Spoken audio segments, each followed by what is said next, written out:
Do you believe that Iran has moved nuclear centrifuges into Pickaxe Mountain? And when you say we're not done yet, what is left to finish? Well, I think that they may have. We don't have it on record. We follow the material. That's where the action is. And we'll be hitting that area probably pretty soon. And there's not a thing they can do about it. Normally I wouldn't say that. If I thought they could do something about it, I would never say that. But we'll be hitting that area pretty soon, and very heavily. This has come up a lot lately. We'll explain in a moment as to why. First on the map over here is what's been happening in the last 48 hours or so. All these marks here, okay, all these are Persian Gulf areas where the Iranian military has used drones or missiles to go ahead and threaten some of the shipping lanes there. And you can see this here. Just in the last week, you got close to a dozen different vessels that have been targeted, and some of them struck.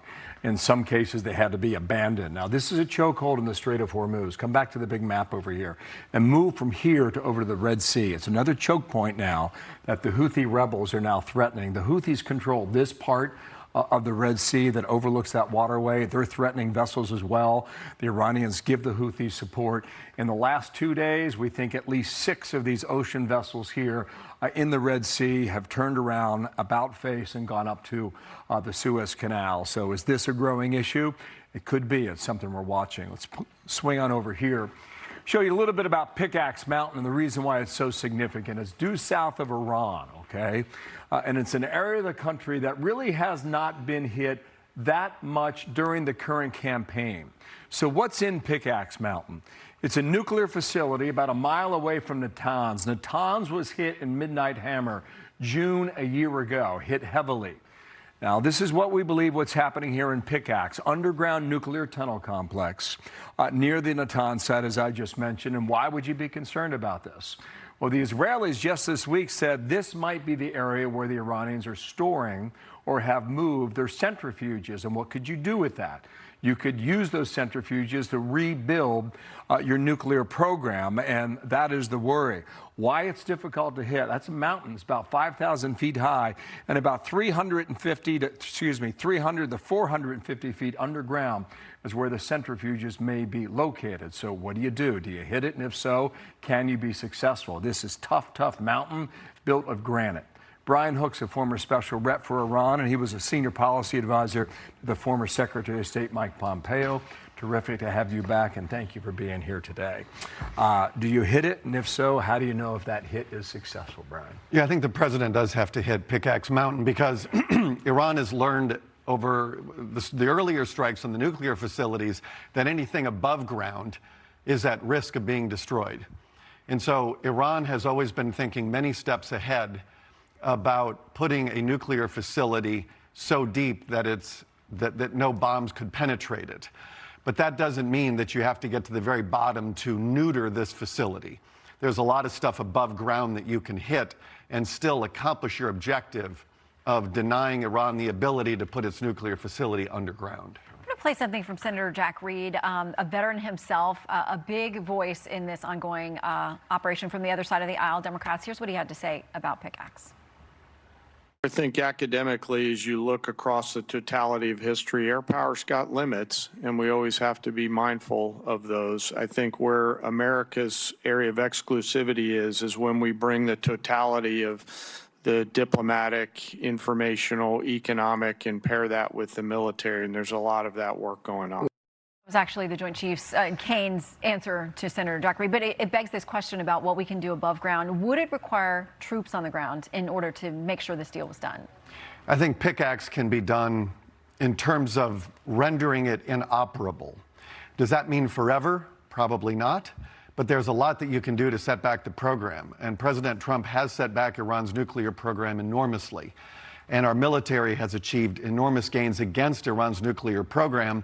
But they've been preparing for this fight for almost 20 years.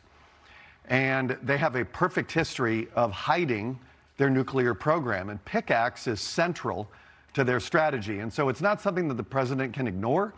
I think even with from an aerial standpoint, you can do a lot to set back Iran's nuclear program at Pickaxe. So there was a story that broke last night about Saudi Arabia cutting a deal with the American government to build nuclear facilities for civilian purposes. I don't know how that fits into all of this, but the president right now has a choice to make. You know, do you negotiate this 10-day pause, has been talked about by some of the Gulf allies, or do you go all in? Is it option one or is it option two, Brian? You have a lot of Gulf countries that are very nervous about Iran counterattacking and taking out energy facilities all across the Gulf. And if that were to happen, you could see a very sharp elevation in energy prices and in gas prices. And so I think you have a lot of very nervous Gulf allies about Iran striking back. They've already shown a willingness and a capability to hit energy facilities around the Gulf, but they've held back a lot. And so I think our allies are very nervous, and that's why they're trying to negotiate some sort of diplomatic path. You heard Secretary Rubio talk about the door to diplomacy is open, and that's exactly the right position, while the president answers every Iranian military provocation with a response on our side. I think the long-term path is a dual strategy of answering Iran militarily while running the economic blockade, the naval blockade that he's doing. The Iranian economy is very fragile. And the president was right to start the maximum economic pressure campaign in his first administration. He's got 2.5 years left to let this run. And I think because Iran is this very fragile Marxist economy, that's its biggest vulnerability, that's its weakness. And you have to focus on that while you're also answering them militarily when they hit ships and hit us. Yeah, can we quickly, since we have you, tap into a little bit of your expertise with China, because now they've got this new model out, this Kimi K3 AI model, and we want to put up some of the specs on it. But what it really means is that it looks like they closed the gap, maybe have leapfrogged our models that just a few weeks ago were leading. And it gets to this whole conversation about regulation in D.C. They seem unwilling to do it because we don't want to fall behind China. This is exactly right. This is a hugely complicated question in terms of how do we deal with the China threat. There is now an AI arms race. And China doesn't view AI as a technology. They view it no differently than they do their military. And they know that whoever wins the AI arms race is likely to be the dominant power economically, militarily, and technology. And China does not play by the same rules. China subsidizes their companies. They give them very strong financing. They back a lot of these companies with industrial policy. The United States doesn't do that. Even so, we still always outcompete China. But we have to be very careful about this AI arms race. We cannot allow China to win. What's distinct about this is that, it's my understanding, they're giving it's open source, and they're giving it to every Chinese company. Yeah, everyone. It's like getting Google for free. Yeah, it would be like having Microsoft Outlook. You don't buy the product, you get the code, and then you put that in your system. And China would be giving that away. Once the Chinese put their technology in your system, they are in it for good. Brian, thanks. Really appreciate it. Thanks, Come Bill. on back soon, okay? Thanks. Brian Hook, thank you. Be sure to like and subscribe for all the Fox News latest on YouTube, and catch full shows streaming now on Fox One.